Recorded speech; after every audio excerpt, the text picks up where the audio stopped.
Hey everyone, it's Mark from Emmons Content and Training. Today we are going to be doing an HVAC service that a homeowner can do if you're somewhat DIY friendly and you know a little bit about how to not do something bad with electricity, what not to touch, etc. This could be a job that you could do and save yourself quite a bit of money. I think the current rate is anywhere between $250 and $500 for an HVAC professional to come to your home and do cleaning of the coils and replacement of the capacitors. So pick these up on Amazon. I've heard you can get them at Grainger if you have one of those close by, but you have to make sure you get the right one. So let's dig in and we'll figure out how to do that as well as replace these guys and not get hurt. All right, so if you don't know anything about electricity, this is probably not the job for you. This is a dangerous job. You can get pretty badly hurt. If you don't follow these exact steps, you might be asking for trouble, but honestly, it shouldn't be something you should try if you're not comfortable. So, all right, so the first thing you want to do is shut off power to your HVAC unit. This is a heat pump and it has a sub panel right here. As you can see, these big lines that come out. And so what we're going to do is we're going to pop this open and we're going to turn these to the off position. And that verifies that you do not have power at the unit. And then get your handy dandy drill with the right socket, and you're going to take this panel off right here where these big high voltage lines come in. There is quite a bit of electronics. Your capacitor is here, and there's another one there. So you're going to want to change these out. They have dates on them, and so when I pull them out, I'll show you the dates that are set on them. You want to typically try to do these about every 5 to 7 years. Next thing we're going to do now that we have our panel off is verify that we have zero energy there. So I brought my meter. It's on volts AC, and I'm just going to go ahead and touch. There's a ground spot right here. You see that strap? That's ground. So this entire unit's body or chassis is ground. So I'm just going to touch that without touching anything else in the box. Okay, and then I'm going to go over here to tricky. There we go. I'm going to go over here to my first capacitor, and I'm going to just touch that pin right there. And you can see that it's moving around, but it's 0.2 volts. So nothing there. Nothing there, 0.2 volts as well. Let's go back over to the big capacitor. There's 2 wires on this side, 0.2 volts, and then on the other side, 0.2 volts. So just real quick to show you what it looks like.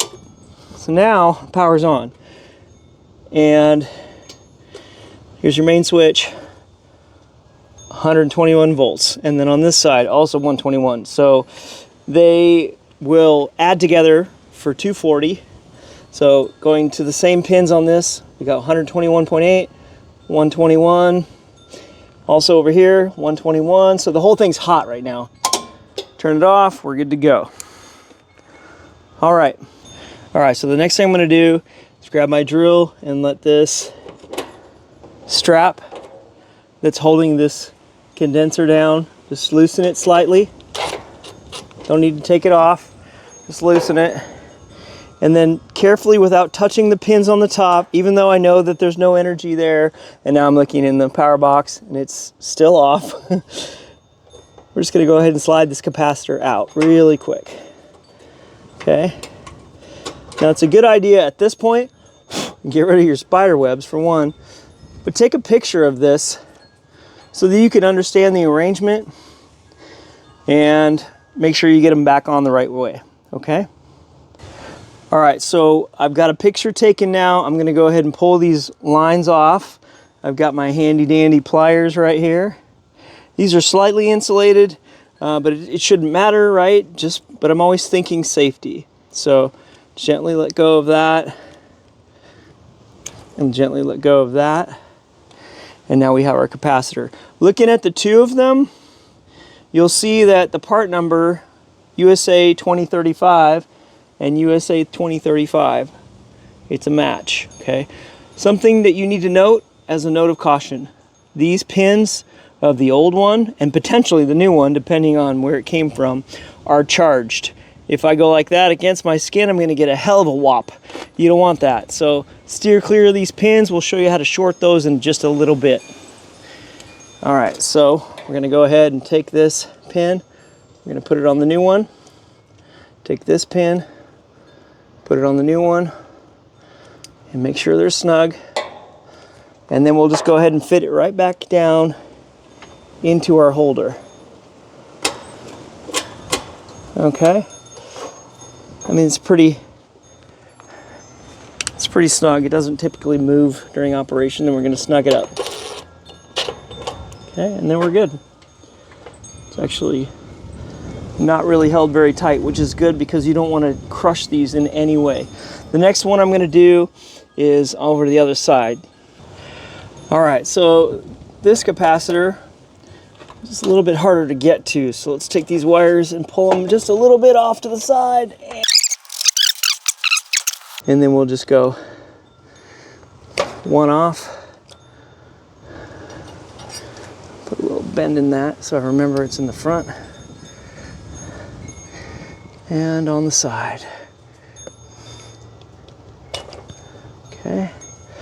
And while we're waiting, I don't typically recommend that you let things hang by wire, but it's being held by a strap tie, zip tie right now, so not too worried about it. So on this one, slightly different.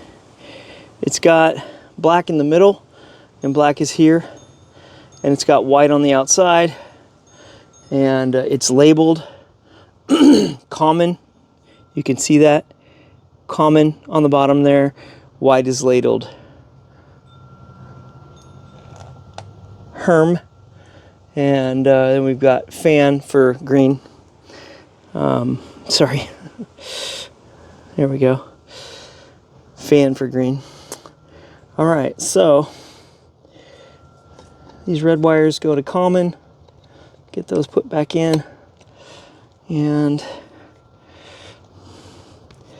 my other one goes here.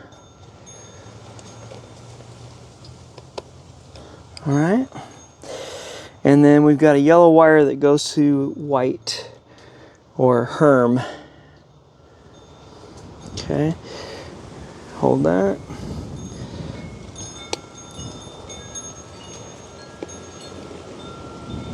There we go. And this goes to white. Remember, the pins of the old unit are hot.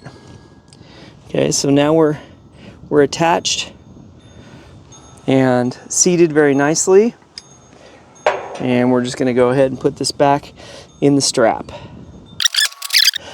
Then I'm doing an inspection to see, is it clear of everything? Did I put it back in the right place? Looks like there's good clearance here, good clearance here, good clearance over here. And then one thing that we didn't cover on this one, but we did on the other one, was making sure it's exactly the same part. So as you can see, USA 2222A from AMRAD, same capacitor. And then if you'll note, there's actually a serial number here, but there's a date right next to it. So you can see the age of this. You want to try and do these about every 5 to 7 years. Anyway, that's pretty much it. Now we're going to put the panel back on and we'll be done with it.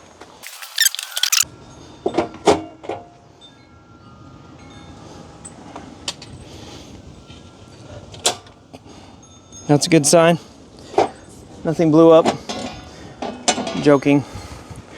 And that's pretty much it. That's how you do it. Now let's go test the AC and make sure it's working. All right, so I went back in the house, turned on the AC, and look at that. Good to go. That's pretty much it for Emmons content and training.